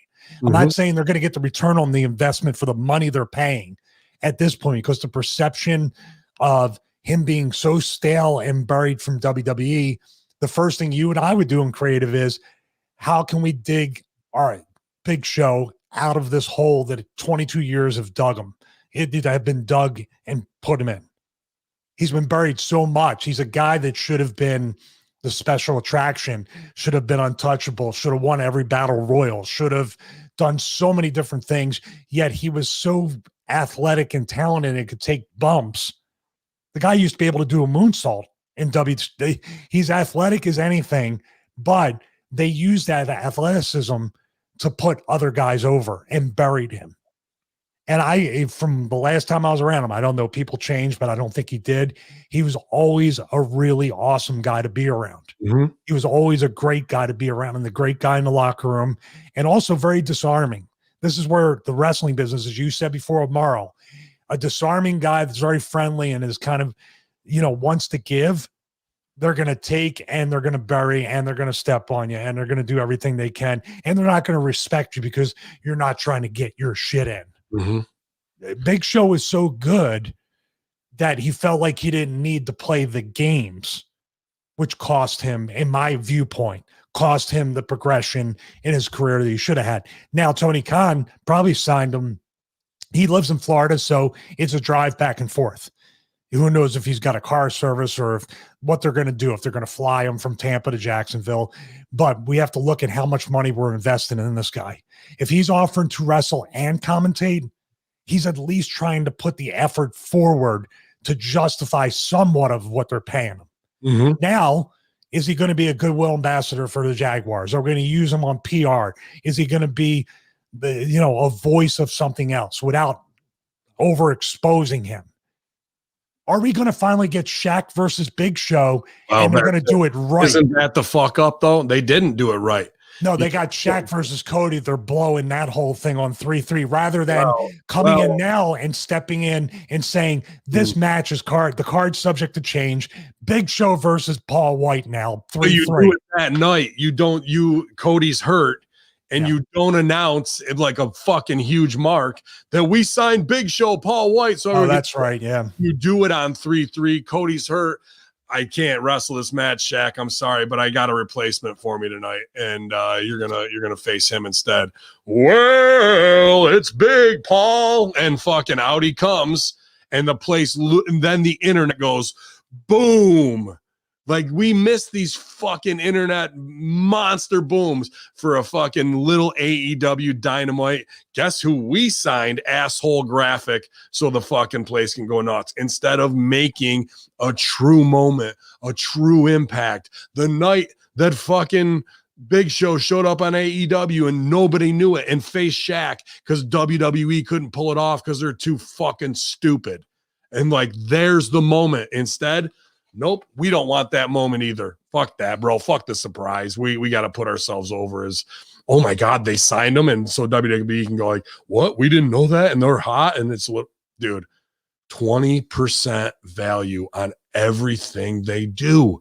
I just don't understand how the brain trust does not put him in an arm bar and just start cranking on his fucking wrist and shoulder to be like, reinforce pain when bad ideas come up. That's about the only thing that's going to stop this shit. You're right. And this is why I don't, let's explore this. This is why we're two guys that technically aren't in the business anymore. We're not wrestling. We're not doing a whole lot, but we're putting our mind towards creating for other people. And we're bringing these questions up. When you're working on the show and you're the top guys and you're also the EVPs and you're sitting in on a booking meeting, your attention and your focus is so split that you can't think about those hey, stop, wait a minute, guys, kind of questions. Like, I have a whole thing of like, here's what we need to do with them. And you're like, well, holy shit, why would we announce that this could be the Lex Luger on Nitro moment all over again? That is the moment. And it's gone. We're not even going to be able to get on that bus to fucking see what it was. Could you believe that? This was a once in a generation surprise. Yep. They're giddy about putting the graphic out on Twitter. We got WWE. We got them, you guys. AEW. And they're fucking too sweeting each other. Imagine how hard their little dicks would be backstage if they're sitting there just waiting to fucking hit the music and Big Show walks out and everyone loses it. And then they get their internet fucking jerk off surprise. Like, just a complete miss, dude. They only had to wait like a week. A week. A week. So bad, bro. That's the stuff in this business that kills me as a creative. And why wouldn't Big Show go, hey, Tone, why don't we wait? Why don't we wait, buddy, and let me do that? Yeah, because it's not like he's in the spotlight and there's anything that he's not re-signing. WWE wouldn't even give him a send-off or anything. He was just done. This is why you cannot have guys that are featured. Now you can, if we were wrestling, we put our people over on the first match or on AEW Dark just to fill in a spot. Mm-hmm. But the main focus of creative is to sit there and have these conversations. And if it turns out, what I've heard is you have to, and it's supposed to be such a different wrestling company and not carny and it's supposed to be an open communication type thing, equality or equity for everybody in this company. But you have to pick and choose your battles with Tony Khan and what you want to put over is a good idea or not. So you have to pick the hill you have to die on. And sometimes he doesn't. Why can't you just say to that guy? No. I'm saying they're playing the same stupid carny games that WWE. Don't say you're different, and then you still gotta pad the money mark and make sure you don't make him unhappy. We have to make sure some of Tony's ideas get in there because he's the one paying the bills. That has to end. Where's the workers going, I'm going to get close to Tony and make him think that I'm his mentor and actually teach him the right way to do things? Why isn't anybody doing that? That will get you more over and closer to the point where you can build what he wants most in this world, which is a best friend, because I don't think he has any. And then you can actually craft him and help craft his mind to do things the right way. And if you're buddies with him, then you can fucking say, dude, you don't know what the fuck you're talking about, bro. Let me show you why. And then he'll go, aha, I get it. And you're like, see, bro, now. And then the next time when he has that opportunity, he'll go, you know what we should do with this one? What we didn't do with the big show when we missed that. That was a miss. But nobody wants to step up and be the guy's friend enough to fucking tell him that his ideas suck shit and it's hurting overall business on a greater capacity. And when that's done, everybody's hurt, not just the moment. But here's the thing, deep down, Tony Khan, do you think anyone's ever told Tony Khan no? He's a billionaire's son.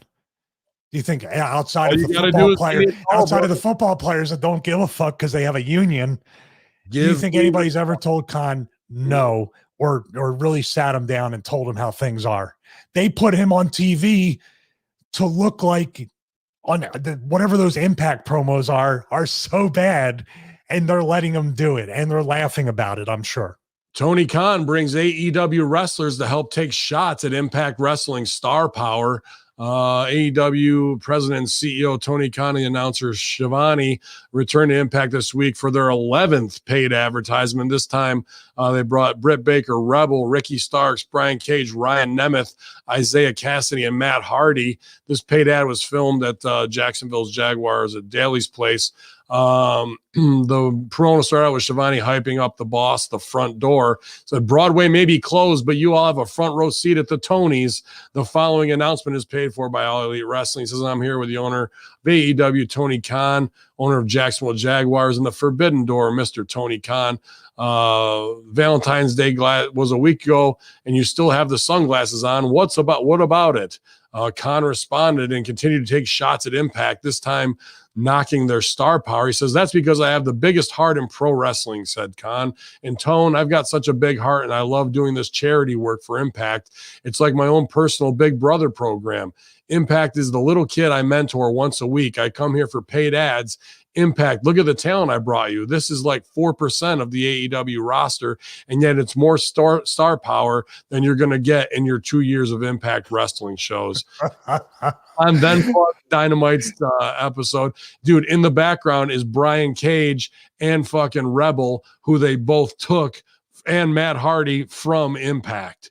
So you're shitting on Impact talent while standing with people whose names were made on Impact and whose names they still use from Impact. And then Dreamer put out a tweet that I thought was perfect about promo class 101. When you're going to cut a promo on your opponent, don't bury him because that means you're beating somebody that doesn't mean shit. So now nothing means anything. And I know Dreamer is half working there, but that's a true Dreamer lesson of fuck you, Khan. You know what I mean? Don't say you want to talk about star power. Moose is a fucking bigger draw, in my opinion, than anybody on the entire AEW roster. So is Tommy Dreamer, and Sammy Callahan's a better promo. I dare say Swinger is. Swinger's a bigger draw too. I agree. Wrestle crap wise, absolutely, than Luchasaurus, and he can get the ribs in. So while this guy with whatever on the spectrum promo he wants to cut, backed by wrestlers who are, laughing probably behind his back about how he deals with things, and then to have Tommy Dreamer come out in one of the first Big Brother spots that I've seen of like, dude, this is not how you do. Tony, this is not how you do this spot. Did you know how to cut a promo? Listen, I gotta just point this out. I'm watching this. First of all, Tony Khan did what any TV star or movie star thinks a bad guy pro wrestling manager is supposed to. I'm gonna wear a patterned jacket with a pair of sunglasses to show I'm the heel owner. Then, dude, Brian Cage is supposed to be a monster. He's shorter than Ricky Starks. He's as tall as Tony Khan and Tony Schiavone and the girls. One private party kid and Matt Hardy he looks like the smallest guy there. Matt Hardy's the biggest one, dude. Yeah. Oh my God, man. Nobody framed that shot up. Good job who's ever producing this to think that oh yeah, this looks looks while we're on the Jacksonville Jaguars field. That's what I'd be like too. Dude, you're on a football field your dad owns. Your dad gave you all that money. You're nothing more than a money. Dude, they literally Impact has to call him a money mark. And the whole storyline is how do we get the money from the money mark, which is truth and comedy or truth and whatever. When they did that, what's his name from Pittsburgh radio? Mark Madden did it at the one thing, and he got up roast. Yeah, do it. Do it. I like this one. Oh well, let's stick on Tony. So what happens when Tony Khan buys the Impact and Al has to put him over, expecting everybody to forget that he just did this? I don't know. And he acts like AEW Dark is over compared to Impact. Meanwhile, Impact has the best creative in all of wrestling right now and the best management too. Scott D'Amore runs circles around everybody in WWE and AEW and how he deals with heels and baby faces and getting them what they want to set up the stakes. He's the perfect integral part in a lot of those scenes in how he deals with passing off heat. These guys just put themselves over and are laughable to look at. I mean, dude, come on, bro. I mean, come on.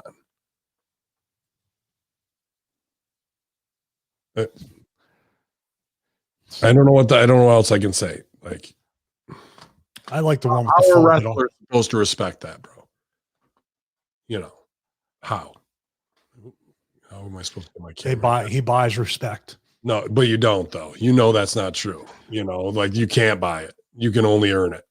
You can only show, don't tell, and get it done. Instead, he's just tell. Khan made the announcement of a big show. Raj Giri tweeted it. Whatever. This is kind of a buried story, but the Nerd Herd is a good name. The Nerd Herd. I like that. That's what somebody in that Samson X said then. But that is definitely what it looks like. A second AEW show on TNA does not appear to be happening anytime soon. But Khan also says about AEW Dark Elevation. So that's just going to be a YouTube show. So what is that going to, you think the YouTube views are going to be enough to pay Big Show to make that happen? Well, where are they at when WWE has 50 million subscribers and everything gets hundreds of thousands, if not millions of views? Mm-hmm. They make some decent money. Impact makes some decent money. AEW probably does, but not. I mean, what are they paying Sting? $1 million, $2 million a year? What are they paying? The EVPs probably got their bumps up every year, so they're probably $500,000 to $1 million. Mm-hmm. The Bucks are probably $1 million to $2 million each. Those deals are about to come up, aren't they? Aren't they all 2-3 year deals or something like that? 3-year deals for the EVPs. So who's gonna evaluate their performance over 3 years? What do you think Brandy's getting to be a pregnant to do gender? Did Dave real bad? Yeah, let me stop right there. Did Dave really do a gender reveal on the TV show? Oh yes. Who's watching that? Them after it's over. Everybody was watching. And well, you want the rib? Let's talk about we toe the SJW social line with transsexual and this pronoun bullshit and all this and what I have to identify. Then why are you gender naming your baby? Shouldn't we wait and see what the baby wants to decide its gender? It's a they be. It's not a girl. If we're gonna go with the rest of calling your child a girl, isn't that insulting to Nyla Rose? Like, shouldn't they?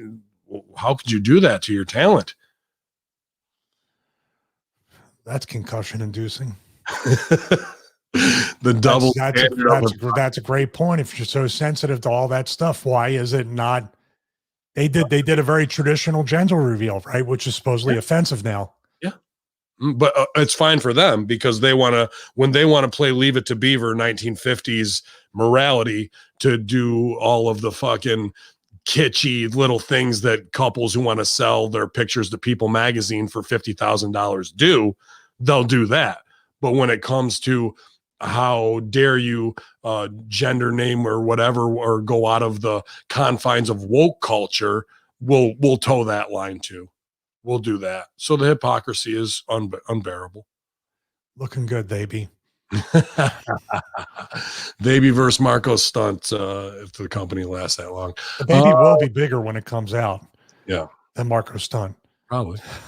Send Marco Stunt in to get him. AEW president and CEO Tony Khan has confirmed. What? Stop it right now. What was that? Read that again. AEW president and CEO Tony Khan. When did this happen? He's both. Oh my God. Chairman of the board at the COB at AEW.com pretty soon. Has confirmed that Sting was recently fully cleared for physical activity. Khan spoke with Mike Johnson after paying $150 of PW Insider this week, and he was asked about concerns over Sting after he took the power bomb from Brian Cage on last week's AEW Dynamite episode. There was a lot of concern for Sting's health as he was forced to retire from WWE after suffering a neck injury at Night of Champions in a match with Seth Rollins, a great worker unto himself. Khan confirmed that Sting had been fully medically cleared to wrestle and that he's been training with TNT champion Darby Allin, because Sting needs to train. Khan also said that the Stinger, who turns 62 next month, has used the power bomb during training with his sparring partners to help get ready for his upcoming return. Khan revealed that he's the one who called for Sting to take the power bomb. He's been cleared. He's fully cleared, Khan said. He's been training with Darby and sparring partners, and he's been fully cleared to wrestle. In this training, one thing he's done to get ready with his sparring partners is a power bomb. In terms of getting ready for this, I was more than fine with it. In fact, called it. At that point, when he's taking them in training, it's time to do it in front of the live crowd. So he was completely clear to do it, and he wanted to do it, and he wanted to get out there and wrestle. Sting is going to be on Dynamite looking for payback, and all bets are off now. Sting's clear to wrestle, and he wants to wrestle, and this is how he wanted to end his wrestling career in ring, was in AEW, and come in and go out the way he always wanted to, with great matches. But instead, we're going to do something else aside from that.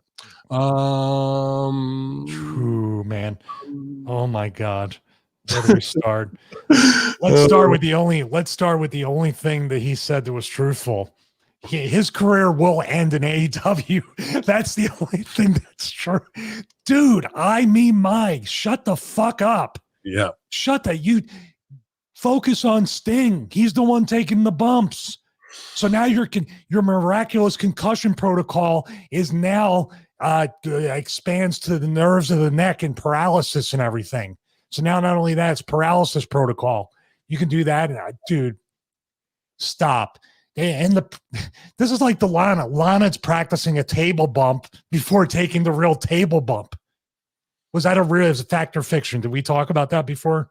Of her practicing it? I mean, Yes. going through it? Yeah, they must have, right? They walk through everything else. So you're practicing a move, which, by the way, just a freak thing. I got concussed on a freak thing, but at least it was live. And it was actually probably the walkthrough that got me because it was half speed. That's when you get hurt because there's too much thought and it's not live. And power bombs hurt no matter what, even if you're taking it on a crash pad or a mat, the impact and the jarring of your neck and everything is still there. That's the inverse. So basically what you said was you used up most of Sting's remaining bump card in practice. I got him. Now, multiple bumps, multiple power bombs.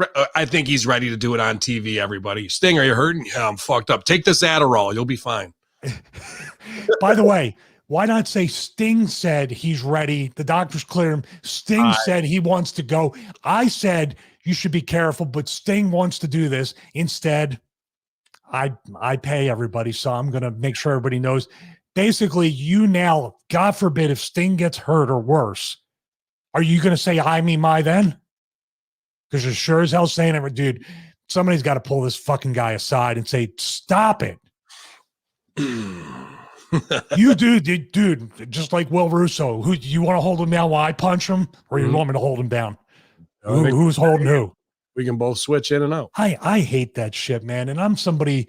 It's not even only because I'm sensitive about neck injuries and stuff like that or concussions, but it just can't be said enough. What the dude? I just got it. That's like some shit where the boys in the locker room, if they're not speaking up and they're not telling Tony, hey man, This dude's putting his neck literally on the line for you in the company. Why don't you spotlight him a little bit more than yourself? This is grossly irresponsible. This is just a tenet of egomaniacal behavior that is just fucking, you can't help yourself, dude. The poison, and I'm not even blaming Tony Khan. The poison of the wrestling business either brings out the best or the worst in people. This is an example of bringing out the worst. There you go, AEW, all electric wheelchairs. I don't even have a closing point. I don't even have a closing point on this because it's like you want to grab the guy and fucking shake him. Not Sting, because he's already hurt from the multiple training sessions. But Tony Khan would be like, what the fuck are you doing? Stop. I think somebody did shake him when he was a baby and gave him SIDS. That's why we got this fucking issue now, bro. Like, when he got the SIDS, he cleared himself instantly. Let me stoop myself off, and this might sound markish, but it's not, because I usually don't go out of my way to do this, but we do so much black market creative for many people, and we do it with asking nothing back. And I don't have any problem with that. I'm not trying to do this. It's for people that we care about. And our things get on TV, and then they get bastardized or what have you. But I've 3 or 4 times I'm about to tweet it just to be like, dude, at Tony Khan, let's have a sit down and have a meeting, you and I. And that's it. And now that'll look terrible and it'll probably get faved, but like, that's what it takes. When you say, who's going to say no, who's going to put him in the arm bar, who's going to be the big brother, there's obviously nobody there not doing it, whether it's Arn, Dustin, Jerry Lynn, Taz, like nobody is doing it, obviously, because these types of statements keep happening over and over and over again. And he does not even see the PR damage, the locker room when the boys read this and fucking go off and are like, are you kidding me? And when Rip goes, well, the check clears, well, the check ain't gonna clear for more than a year if we keep going down this road. I want the check to clear for 5, 10 years. I want the checks to get bigger. I want the fucking numbers to get bigger. But these types of behaviors with no veterans checking him, kicking his legs out from under him, without Tommy going, no, Tony, and fucking making him feel like a piece of shit. And so that when he does it again, you hear Tommy's voice in your head going, no, Hamin, that's not how you do that finish.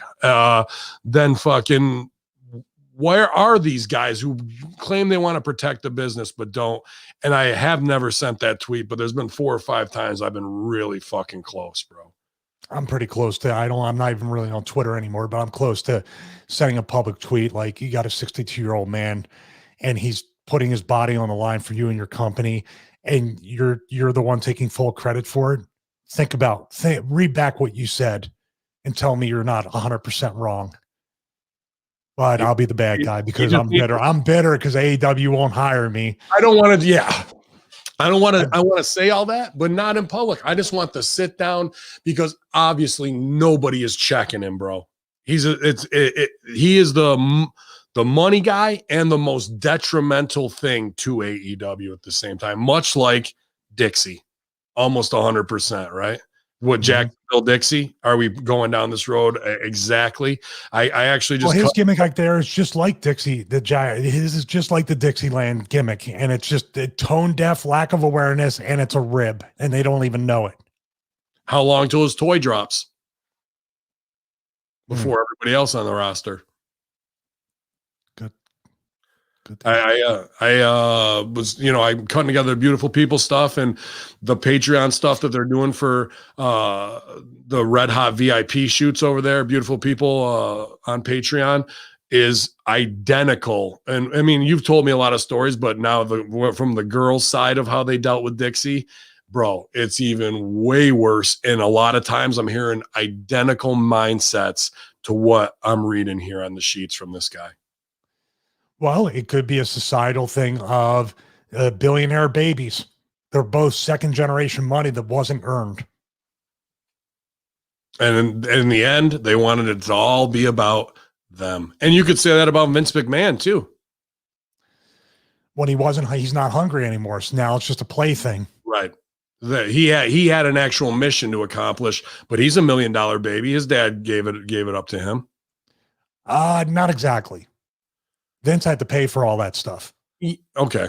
No. It's totally his dad. No, that's I hope that part comes out in a truthful sense.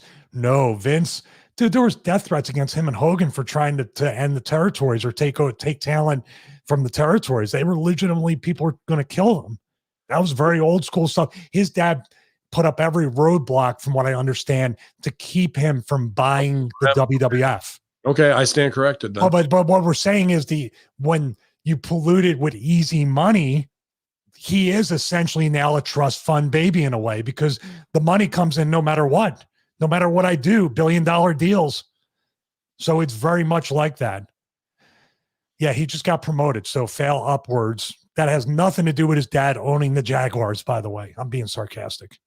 He got promoted after this team, like 2 years from being in the championship, became the laughingstock, where the NFLPA is telling players, do not deal with Tony Khan or his dad.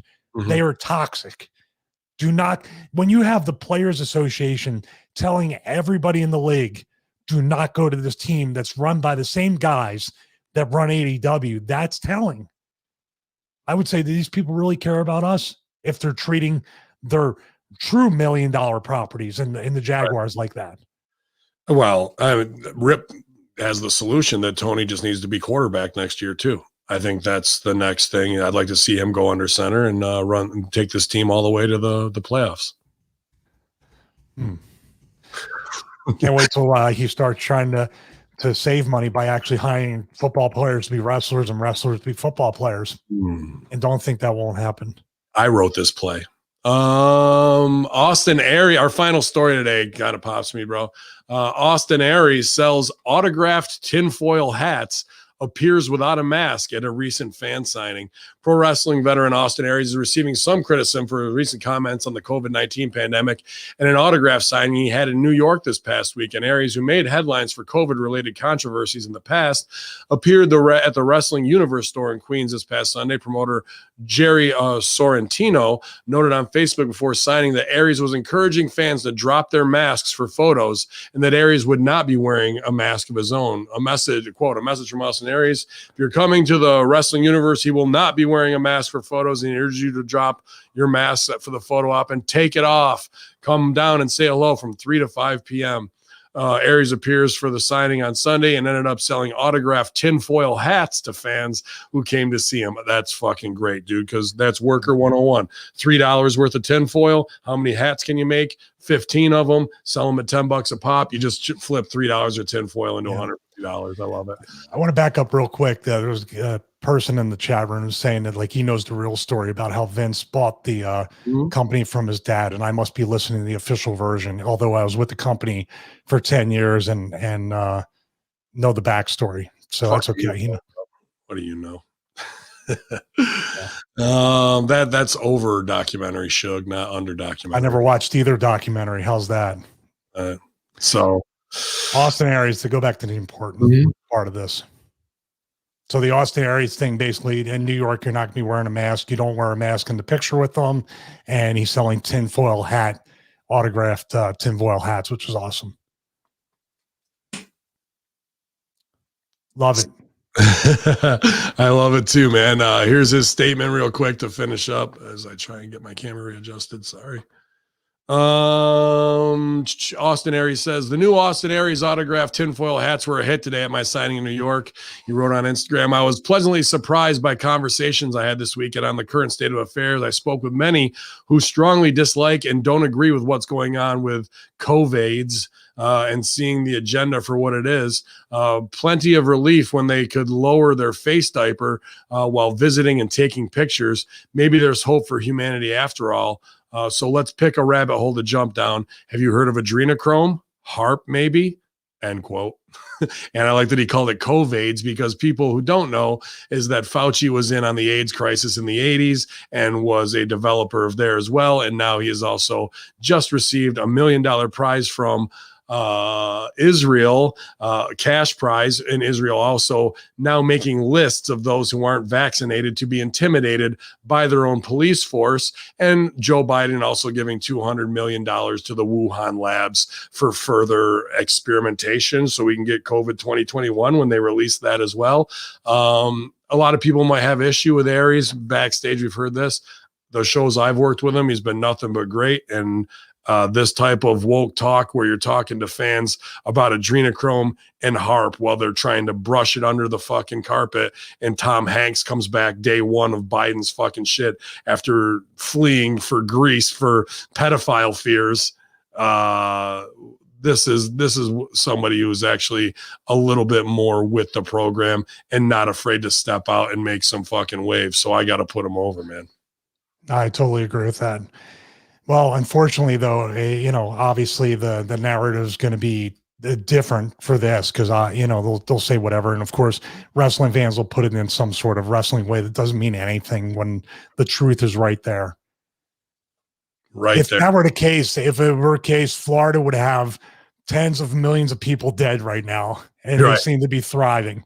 Right. And that's why the rest of the New York and Californias of the world want to, Washington, D.C., of course, how about want to just destroy Florida.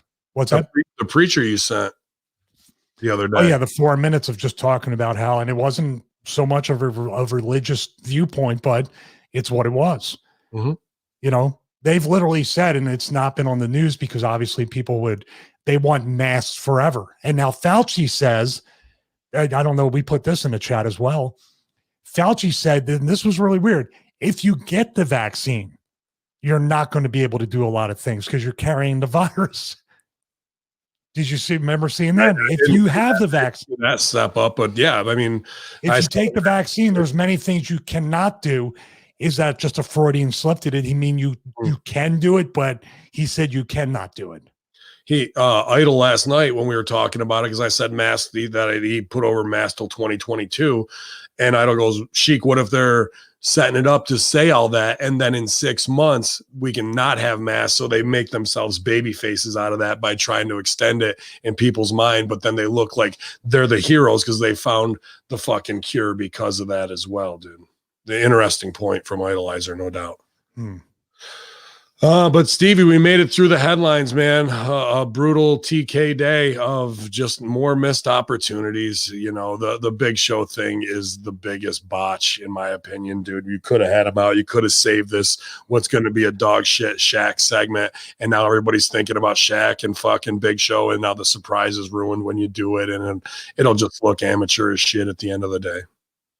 Yeah. Well, it's already left the barn. You can't redo the debut now. Well, nope. Everything. That's what it is.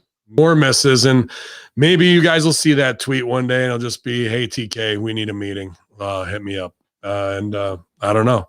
I just can't pull the trigger on that myself yet until the next thing that I can't stand really pisses me off, because I do have to watch AEW right after this to come back and do Light the Fuse with DMSG and Chris Silvio. 1 p.m. We'll be going live with that because we got to hop off for a meeting at 3. So keep it locked here, youtube.com/MROVW for all of the wrestling madness. I'm sure Silvio will be trying to get me fired up over Tony Khan again. So there'll be plenty of other rants to bury myself later today. Stevie, hopefully you're getting some rest, doing some yoga, using the cup suction, using the guns, everything we got here to make sure that your body's healthy, wealthy, and wise. What do you got going down, bro? Let me see if I can get this read right here, because obviously it has helped out a lot. It has helped out a lot. I got this new chair here from X Chair, because the gaming chair I had was good, but especially with compression fractures or past compression fractures in my back, it just sitting for long periods of time really do hurt it. And it's great to be able to podcast, video edit, do things of content creation. I even tried to do like the standing desk version, but for podcasting and video editing at some points, it kind of just uses up a little too much energy. So and especially after doing a week of stunts on that TV show, my back was killing me. So, after sitting for long periods and having to do that and mixing with the stunts and coming back here, this X chair is really awesome, especially the lower back part has that DVL. Yes, I'm reading from the script, but that's okay. I mean what I say. I'm just sticking within. I got to stay within the lines. Color within the lines, but I mean what I say. Even though there's a certain copy, the DVL, the dynamic variable lumbar support, it really does adjust to every movement my body makes, and with my lower back, it just does a really good job. The cool part about this, because usually right after I do the podcast, I'll lay on a heating pad and it's got some kind of massage on it. Mm-hmm. This is the HMT version. So the X HMT, this has heat and massage with 4 different modes on it. So it's really cool. So now that I botched the live read, let's finish it off. Buy an X chair and use the code StevieX to receive, see, I already screwed it up again, receive free X wheels of $49.99 value. I have them on this X chair. It's on rug, and it still allows me to glide on any floor surface. I think those they should be really happy with that one. I think those wheels are worth $100, not even. I thought they were worth $100 too, but apparently they're worth $50. And if you want to get buy 2 sets and then you get $100. No, you only get 1 pair. They working on 2. If you guys are gonna want some extra as well, Broasters hit me up. The Broasters saying we're gonna have all through March. Anybody who buys the Vince Russo Bro coffee, which is usually 12 ounces, they're gonna kick that up to 16 for free and make it a full pound, because you guys had such a great response, and now they know you're hooked on it. Now they want to give a little extra product and say thank you. So all through March, thebroasters.com, Vince Russo Bro coffee, getting another third for free, 25% for free from them. Zordos olive oil, Triple D doing great things for us always, man, with a lot of my clients locally. So definitely check him out there. All of our affiliate shows, New Force Order, Suck My Balls podcast, Rat Salad Review, War on Morons. Appreciate all hands on deck from Hamin Media Group this week. It's just been unbelievable effort, though, not just the last week, the last 2 months to get these brands launched. If you go to patreon.com/The A Show, both episodes up there for free with April Hunter and Damian Sandow, Idle Stevens, Aaron Haddad, whatever name he's going by this week, and Stevie Ray TV with MSG dropping great stuff all the time as well. I know Man Beast is going out there right now to record with Rip Rogers, and they're going to do a live watch along with Serena's match from AEW. So I think that's going to be another awesome episode, man. But this was a great locker room. Coming up on 2 hours, and the heat is still pouring out of us. So, it's all about emotion, and that we are still in the bubble in some way. But Stevie, it's good to see you, man. And I'm glad you're feeling better, bud. It's good to be seen. Once again, go there to X Chair's website, enter the code StevieX for what we believe to be $100 wheels, but they're $50 wheels. Also, ForceUSA.com/Stevie, DiamondbackFitness.com/Stevie, and of course, StevieRichardsFitness.com. And then I'll be putting something up on your Patreon regarding the marketing stuff, and maybe help people avoid some of the pitfalls and the pains that you can go through when you're running your own brand. There's a lot of them, man, and it's always ever changing. And I've been doing a lot of that too with Marcus Aurelius and The Art of War, looking at things as a general, looking at things from an emperor standpoint, and trying to pick best strategies.